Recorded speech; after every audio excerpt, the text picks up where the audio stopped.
Hello friends, KSR academy commerce institute के YouTube channel पर एक बार फिर से आपका हार्दिक स्वागतम। फ्रेंड्स, हम नॉर्मली फिनेंशियल ईयर 22-23 की अगर हम बात करें तो हम 1 अप्रैल से लेकर 31 मार्च 2023 के बीच के हम ट्रांजैक्शन रिकॉर्ड करते हैं और वो ट्रांजैक्शन हमारे पास में जो डेटा होता है उसके अकॉर्डिंग हम रिकॉर्ड करते हैं। लाइक दैट कि अगर हम परचेज रिकॉर्ड करते हैं तो हमारे पास में परचेज के इनवॉइसेज होते हैं। हम सेल्स रिकॉर्ड करते हैं तो हमारे पास में सेल्स का डेटा होता है कि हमें इस क्लाइंट को सेल करना है। हम कोई एक्सपेंसेस रिकॉर्ड करते हैं तो हमारे पास में सर एक्सपेंसेस के वाउचर होते हैं या फिर बैंक स्टेटमेंट को देखकर या कैश बुक को देखकर हम ट्रांजैक्शन को रिकॉर्ड करते हैं, या फिर अगर हम कोई इनकम भी रिकॉर्ड करते हैं तो हम कोई ना कोई आपके पास में उसका डॉक्यूमेंट जरूर होता है। तो नॉर्मली सर हम ये पूरा डेटा 1 अप्रैल 2022 यानी कि 1 अप्रैल से लेकर 31 मार्च तक हम उसको रिकॉर्ड कर लेते हैं। लेकिन सर इसके बाद में हमको जब बैलेंस शीट फाइनलाइजेशन करनी होती है तो वहां पर हमको कुछ और एडजस्टमेंट करना होता है। वो कौन से एडजस्टमेंट आपको यहां पर करना है वो आज हम इस वीडियो के अंदर कवर करने वाला हम। सर वीडियो के लास्ट तक बने रहिएगा सर, यानी कि आज हम बात करने वाले हैं प्रोविजंस के बारे में। प्रैक्टिकली हम टेली के डेटा के ऊपर देखेंगे और साथ में आपको मैन्युअली जो अकाउंटिंग की एंट्रीज होती है वो भी हम आपको यहां पे करके बताएंगे। वीडियो बहुत इंपॉर्टेंट अगर आप बैलेंस शीट फाइनलाइजेशन के लिए सीखना चाहते हैं, यानी कि बैलेंस शीट फाइनलाइजेशन करना सीखना चाहते हैं तो ये वीडियो आपके लिए बहुत इंपॉर्टेंट है। चलिए सर वीडियो को शुरू करते हैं। वीडियो को शुरू करने से पहले अगर आप हमारे इस चैनल पर नए हैं तो चैनल को आप सब्सक्राइब कर लीजिए। चलिए सबसे पहले बात करते हैं कि हम ये जो अकाउंटिंग्स जो मेंटेन करते हैं ये अकाउंट गोइंग कंसर्न सिस्टम के आधार पर मेंटेन करते हैं। गोइंग कंसर्न सिस्टम्स क्या होता है, ये बताता है कि सर जो भी एक्सपेंसेस और जो इनकम है जिस ईयर की है आपको उस ईयर में रिकॉर्ड करना है। क्या बोलता है सर कि जो एक्सपेंसेस और जो इनकम आपके जिस ईयर की है उसे आपको उस ईयर में रिकॉर्ड करना है। नॉर्मली क्या होता है सर, जैसे हम बैंक्स में ट्रांजैक्शन रिकॉर्ड करते हैं, बैंक से हम ट्रांजैक्शन रिकॉर्ड करते हैं, बैंक बुक हम देखते हैं। बैंक बुक में फॉर एग्जांपल हमने किसी को पेमेंट किया हुआ, किसको पेमेंट किया हुआ है, फॉर एग्जांपल हम रेंट का पेमेंट करते हैं। तो सर रेंट का जो पेमेंट होता है ना वो मंथली होता है, यानी कि सर ऐसा नहीं होता है कि आपने इस मंथ पे किया, नेक्स्ट मंथ पे नहीं किया तो चल गया, इसके नेक्स्ट मंथ पे किया तो चल गया। सर कुछ ट्रांजैक्शन ऐसे होते हैं जो आपके 12 मंथ के आधार पर होता है, यानी कि सर 12 मंथ के ट्रांजैक्शन यानी कि 12 ट्रांजैक्शन तो आपके होने ही चाहिए। एवरी मंथ आपके वो ट्रांजैक्शन फिक्स है, बस चेंजेस अमाउंट में वेरिएशन आपका आ सकता है। ऐसे कौन कौन से एक्सपेंसेस है, तो सबसे पहला एक्सपेंसेस आपका आता है सर यहाँ पर रेंट का, यानी कि रेंट आपको हर मंथली पे करना होता है। दूसरा सर आता है आपकी सैलरी का, यानी कि जो आपके यहाँ पर एम्प्लॉय काम कर रहे हैं उनको आपको हर मंथली उनको सैलरी देनी पड़ती है। इसके बाद अगर आप मैन्युफैक्चरिंग में है तो सर आपके ये वेजेस जो होते हैं उसका पेमेंट आपको करना होता है। एंड नंबर 4 आपका अगर सर इलेक्ट्रिसिटी एक्सपेंसेस हैं तो उसके भी आपको हर मंथली उसका पेमेंट करना होता है। तो ये कुछ ऐसे ट्रांजैक्शन है जिसका पेमेंट आपको हर मंथली करना है, फिक्स है, बस अमाउंट में वेरिएशन हो सकता है, किस मंथ में अमाउंट ज्यादा होगा किस मंथ में अमाउंट कम होगा। तो यहां पर क्या कर सकते हैं सर, अगर हम बात कर रहे हैं कि अप्रैल का फॉर एग्जांपल रेंट था 16,000 रुपीज, उसको हमने 10th मई तक पे किया, 10th मई तक फॉर एग्जांपल 2022 को हमने पे किया। तो सर यहां पर अप्रैल का अगर हमने मई में पे किया चल जाएगा सर, मई का हमने जून में पे किया, जून का जुलाई में किया, इस तरह से आपका पेमेंट होता जाता है। लेकिन सर बात आती है जब आपका फिनेंशियल ईयर चेंज होता है, यानी कि इस साल का एक्सपेंसेस है आप नेक्स्ट फिनेंशियल ईयर में अगर उसका आप पेमेंट करते हैं तो वहां पर हमको थोड़ा सा ध्यान लगाना पड़ता है। तो ये कोई भी एक्सपेंसेस होते हैं उनके पेमेंट क्या होते हैं सर, आप नेक्स्ट ईयर करते हैं। जैसे फॉर एग्जांपल आपने सर फरवरी का पेमेंट किया मार्च में, फरवरी का पेमेंट किया, फरवरी का रेंट था फॉर एग्जांपल 15,000 और उसका आपने पेमेंट किया मार्च में, मार्च के बैंक स्टेटमेंट में आपका पेमेंट आया। तो हमने क्या एंट्री कर दी sir, simple rent account debit, ये एंट्री तो हम सभी को आती है sir, rent account debit 15,000 to bank account. क्या एंट्री होगी sir, rent account debit to bank account ₹15,000। Okay, ये एंट्री हम पास करते हैं मार्च पे, फॉर एग्जांपल 10th मार्च को हमने ये एंट्री पास की थी। ओके, अब सर क्या हुआ, मार्च का जो भी रेंट था, अब मार्च का रेंट कितना है सर 15,000, उसका पेमेंट हम कब करेंगे सर, अप्रैल में करेंगे। अब सर अप्रैल में अगर हम रेंट पेमेंट करेंगे तो यहां का जो फाइनेंशियल ईयर है ये 22-23 है, क्योंकि 31 मार्च को हमारा फाइनेंशियल ईयर क्लोज हो जाता है। ओके, और यहां का फाइनेंशियल आपका स्टार्ट हो जाता है तो 23-24। अगर हम यहां पर एंट्री ऐसी ही एज इट इज एंट्री, जैसे ये एंट्री अगर एज इट इज ये एंट्री अगर हम यहां पे करते हैं कि rent account debit to bank account for example 15,000, तो सर इस एंट्री का इफेक्ट कहां पे जाएगा, इस एंट्री का इफेक्ट कहां पे जाएगा, रेंट का जो इफेक्ट होता है ना वो जाता है सर इनडायरेक्ट एक्सपेंस के अंदर। और इनडायरेक्ट एक्सपेंसेस यानी कि trading profit and loss accounts जो होता है सर वो ईयरली होता है, यानी कि 22 से 23 आपका 31 मार्च को अमाउंट क्लोज हो जाएंगे। जब आप 23-24 को आप ट्रेडिंग और पीएनएल ओपन करोगे तो वहां पर आपका सर जीरो से स्टार्ट होता है। कहां से स्टार्ट होता है, जीरो से। जैसे आपने प्रीवियस मंथ में 15,000 के हिसाब से 12 मंथ का रेंट 1,80,000 पे किया, अगर आप 1 अप्रैल को अगर आप पीएनएल देखोगे तो आपके रेंट अकाउंट के अंदर जीरो बैलेंस दिखेगा। क्यों दिखेगा सर, क्योंकि वो आपके प्रीवियस ईयर का जो था वो वहां पर क्लोज होके आपको नेट प्रॉफिट वहां पे आ गया। ओके, तो यहां पर अगर आप इस तरह से एंट्री करते हैं, अगर मार्च का पेमेंट अगर आप अप्रैल में करेंगे तो आपको इस तरह से एंट्री करेंगे तो सर ये उसका इफेक्ट आपका गलत चला जाएगा। तो इसके लिए क्या करना होता है सर, इसके लिए हमको प्रोविजंस बनाना होता। ओके, अब प्रोविजंस क्या होता है sir, provisions is against profit, provisions is against profit, यानी कि सर जब भी हम प्रोविजंस की एंट्री पास करते हैं हमारा जो प्रॉफिट होता है वो रिड्यूस होता है। अगर आपको कोई पूछे कि सर प्रोविजन और रिजर्व में क्या फर्क है तो मैं थोड़ा सा फर्क आपको यहां बता देता हूं। प्रोविजंस के अंदर क्या होता है सर, जैसे ही आप प्रोविजंस की एंट्री पास करोगे पीएनएल के अंदर डेबिट होगा तो इसका प्रॉफिट क्या होगा सर, रिड्यूस होगा। और रिजर्व क्या होता है sir, part of profit. After net profit आने के बाद कुछ अमाउंट्स हम रिजर्व रखते हैं ताकि फ्यूचर में कोई ऐसे बड़े एक्सपेंसेस आ जाते हैं, उस एक्सपेंसेस को फुलफिल करने के लिए हम वो अमाउंट रिजर्व रखते हैं। और बाकी का जो अमाउंट होता है वो पार्टनर्स के कैपिटल अकाउंट्स में या फिर कंपनी है तो उनके शेयर होल्डर्स को डिविडेंड के रूप में हम डिस्ट्रीब्यूट कर देते हैं।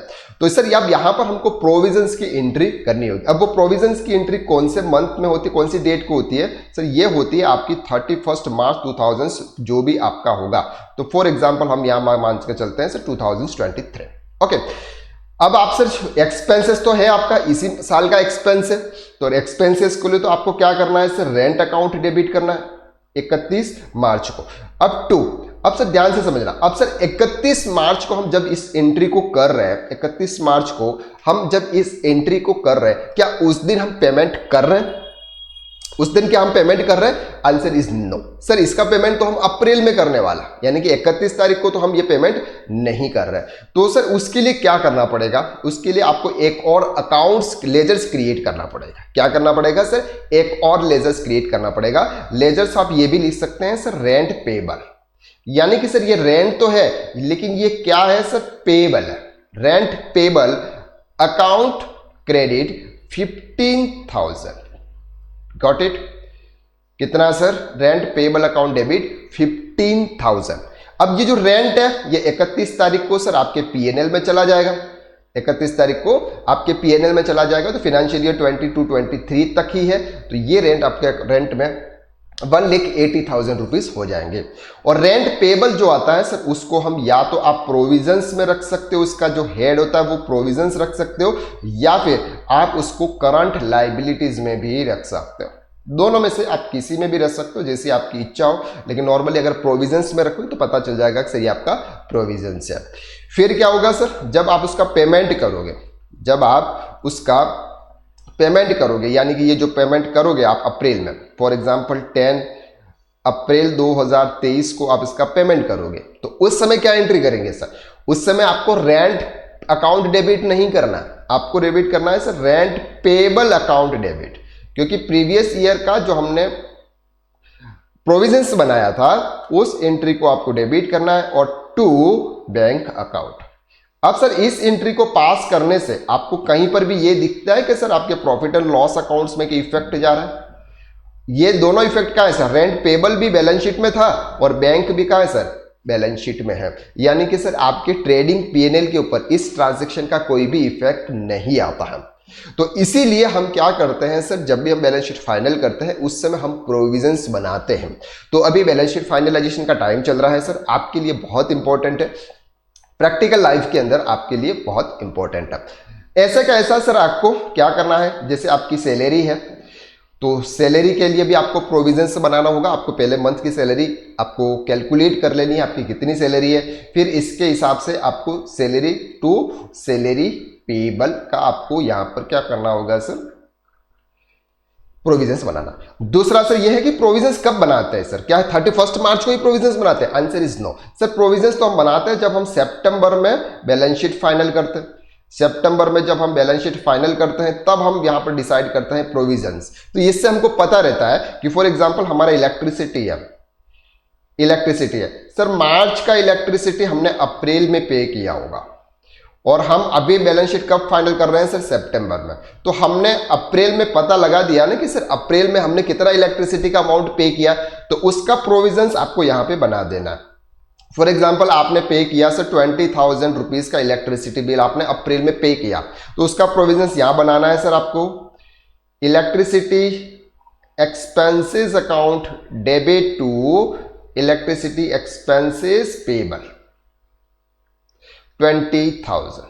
Got it. तो सर ये क्या हो गया, ये आपको पता था कि 20,000 रुपीज का आपका प्रोविजंस आपको बनाना है क्योंकि उसका पेमेंट आपने अप्रैल में पे किया हुआ है। तो आपके पास में सर 6 महीने होते हैं, अप्रैल मई जून जुलाई अगस्त सितंबर, यानी कि 6 मंथ तक तो आपको पता ही हो जाता है कि सर आपका कौन सा प्रीवियस ईयर का जो पेमेंट था जो आपने अप्रैल मंथ में पे किया है।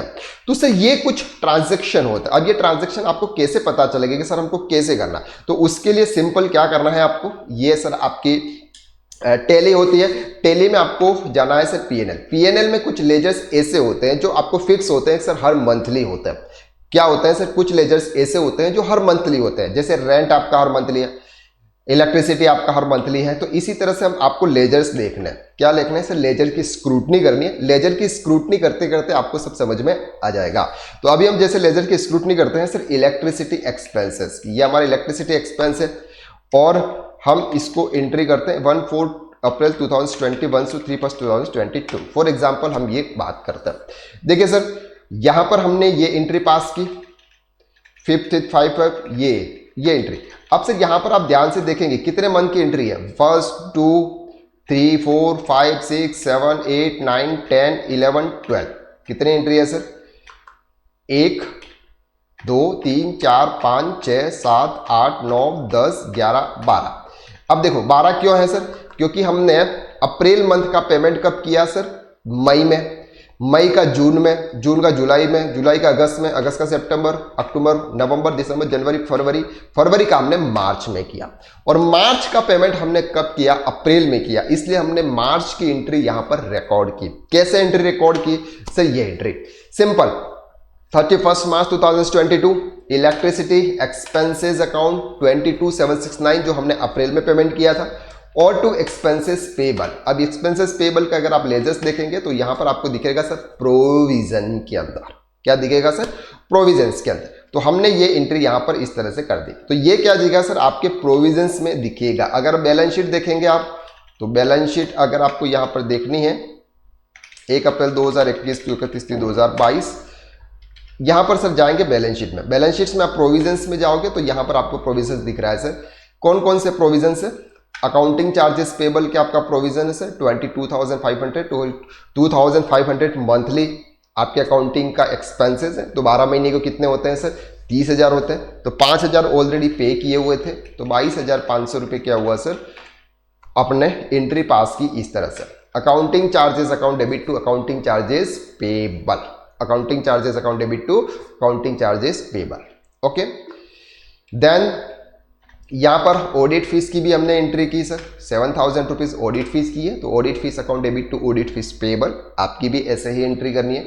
ये सब आपको प्रोविजंस में रखना है। इलेक्ट्रिसिटी एक्सपेंसेस जो भी आपने यहां पर डाला वो आपने यहां पर कर दिया सर। प्रीवियस ईयर का जो भी आपका प्रोविजंस था उसका पेमेंट हमने यहां पे किया, तो इसकी एंट्री ऐसे हुई। देखिए sir, electricity expenses payable account, ये हमने कब किया है सर? 15 अप्रैल 2021, यानी कि 2020-21 का जो भी प्रोविजंस था उसका पेमेंट हमने यहां पे किया। तो पेमेंट अप्रैल में जो भी आप पेमेंट करोगे आपको ऐसे एंट्री करनी है। तो यहां पर अभी आपको प्रोविजंस कितना दिख रहा है सर? 22,769, ये दिख रहा है 21-22 का। अगर हम चलते हैं सर फाइनेंशियल ईयर 22-23 में, ओके, अब यहां पर हम प्रोविजंस देखते हैं बैलेंस शीट के अंदर। तो यहां पर सर आपको दिखेगा प्रोविजंस, देखिए कौन कौन से प्रोविजंस दिख रहे हैं आपको यहां पे। अकाउंटिंग चार्जेस पेबल में दिख रहे हैं क्योंकि आपके 22,000 में से 10,000 आपने पेमेंट किया। ऑडिट फीस दिख रहे हैं क्योंकि हमने उसका पेमेंट नहीं किया। प्रोसेसिंग फीस पेबल, अब ये भी आपका पेबल है। लेकिन अगर हम लेजर्स को चेक करते हैं, कौन सा सर? इलेक्ट्रिसिटी एक्सपेंसेस के लेजर्स को चेक करते हैं तो आपको पता चल जाएगा कि एंट्री कैसे हुई थी। यह देखिए इलेक्ट्रिसिटी, ये हमने कब एंट्री की सर? 20 अप्रैल 2022। हमने प्रोविजंस क्रिएट किया प्रीवियस ईयर 31 मार्च को, लेकिन पेमेंट किया हमने 20 अप्रैल को। तो क्या एंट्री की थी sir? Electricity expenses payable account debit to Canara bank, जिस बैंक से हम पेमेंट कर रहे हैं। तो इस साल के अगर बैंक में जाएंगे, इस साल के इलेक्ट्रिसिटी एक्सपेंसेस में अगर हम जाएंगे तो आपको यहां पर क्या दिखेगा सर? ये दिखेगा इलेक्ट्रिसिटी एक्सपेंसेस। अब आपको ध्यान से समझ में आ गया। अब देखना क्या होता है। जैसे अब यहां पर ट्रांजैक्शन रिकॉर्ड करोगे 1 2 3 4 5 6 7 8 9 10 एंड 11। अब आप देखेंगे यहां पर आपकी सिर्फ 11 एंट्री ही है। कितनी एंट्री है? 11। लेकिन सर आपके तो 12 मंथ होते हैं, 12 मंथ होते हैं, तो 12 मंथ की एंट्री आपके यहां पे होनी चाहिए। इस तरह से आपको चेक करना है। जैसे सैलरी हो गया, रेंट हो गया, इस तरह के जो एक्सपेंसेस होते हैं जो हर मंथली होता है। तो यहां पर हमको क्या करना है सर? अब प्रोविजंस क्रिएट करना है। तो प्रोविजंस आपके अप्रैल मंथ का बैंक स्टेटमेंट आप चेक कर लेंगे। अप्रैल में बैंक स्टेटमेंट में से आपको पता चल जाएगा कि आपने कितना इलेक्ट्रिसिटी का अमाउंट पे किया। तो फॉर एग्जांपल हम ये मान के चलते हैं कि आपने 16,000 का पे किया, तो 31 मार्च 2023, ठीक है। क्या एंट्री होगी sir? Electricity expenses for example 16,000 to electricity expenses payable for the month of March, okay, for the month of March. ये एंट्री आपकी हो गई। अब आप देखेंगे सर इलेक्ट्रिसिटी के अंदर, इलेक्ट्रिसिटी एक्सपेंसेस के अंदर अगर आप देखेंगे तो आपको सर ये आपकी पूरे 12 महीनों की एंट्री यहां पर आपकी आ गई, ओके। और अगर आप बैलेंस शीट्स में देखेंगे तो आपको यहां पर सर प्रोविजंस भी दिख गया, और आपके ट्रेडिंग अकाउंट्स में भी सर आपका यहां पर ये इलेक्ट्रिसिटी एक्सपेंसेस आपके पूरे 12 महीनों की एंट्री आपको यहां पे दिख जाती है, ओके, ठीक है सर। अब बैलेंस शीट्स में आप चेक करेंगे तो बैलेंस शीट्स में भी सर आपको यहां पर प्रोविजंस दिख रहा है। सर आपको ये प्रोविजंस आपका आ गया electricity fees payable, electricity fees payable. तो इस तरह से जब भी आप अपनी बैलेंस शीट फाइनल करें तो आपको इस तरह से प्रोविजंस आपको क्रिएट करना है। आपको ये ध्यान रखना है कि सर कौन कौन से एक्सपेंसेस ऐसे हैं जो हर मंथली होते हैं, या फिर कुछ ऐसे एक्सपेंसेस जो आपने अभी कर दिए लेकिन पेमेंट आप नेक्स्ट ईयर यानी कि फाइनेंशियल ईयर चेंज होने के बाद करते हैं। तो आपको ऐसे ट्रांजैक्शन कंपल्सरी रिकॉर्ड करने होंगे। सर ये चार्टर्ड अकाउंटेंट लोग तो करते ही है क्योंकि उनको तो सर आता ही है, उनके जो आर्टिकल्स होते हैं उनको भी आता है। लेकिन एक अकाउंटेंट अगर ऐसे ट्रांजैक्शन करके अगर किसी चार्टर्ड अकाउंटेंट को प्रोवाइड करता है तो सर आपकी जो वैल्यू है, तो आपकी जो इमेज होती है एक चार्टर्ड अकाउंटेंट के सामने, आपके बॉस के सामने, वो वैल्यू बढ़ जाती है क्योंकि आपके पास में इतना नॉलेज है। और इस नॉलेज के बेस पे आप आगे या तो जॉब के लिए, अच्छी जॉब के लिए आप अप्लाई कर सकते हैं, या फिर आप खुद का भी कंसल्टेंसी फर्म ओपन कर सकते हैं। अगर आप खुद का कंसल्टेंसी फर्म ओपन करना चाहते हैं या अपने बिजनेस में, अपने सैलरी में आप ग्रोथ करना चाहते हैं, सीनियर अकाउंटेंट, अकाउंट्स मैनेजर की पोस्ट पे जाना चाहते हैं, तो हमारा कोर्स है सर टैक्स कंसल्टेंट का कोर्स। आप टैक्स कंसल्टेंट का कोर्स को आप ज्वाइन कर सकते हैं, जिसके अंदर हम इसी तरह से प्रैक्टिकल डेटा के आधार पर बैलेंस शीट बनाना सिखाते हैं, इनकम टैक्स रिटर्न फाइल करना सिखाते हैं, जीएसटी के कंप्लायंसेस करना सिखाते हैं, टीडीएस के कंप्लायंसेस करना सिखाते हैं, एडवांस एक्सेल जो हमको हमारे अकाउंटिंग फील्ड के अंदर हमको रिक्वायरमेंट होती है वो सब कुछ हम यहाँ पर सिखाते हैं। तो इसके लिए आपको डिस्क्रिप्शन के अंदर लिंक दे रखी है, उस पर क्लिक करके आप इस कोर्स के बारे में और ज़्यादा जानकारी पाए और हमारी टीम से आप कांटेक्ट करें।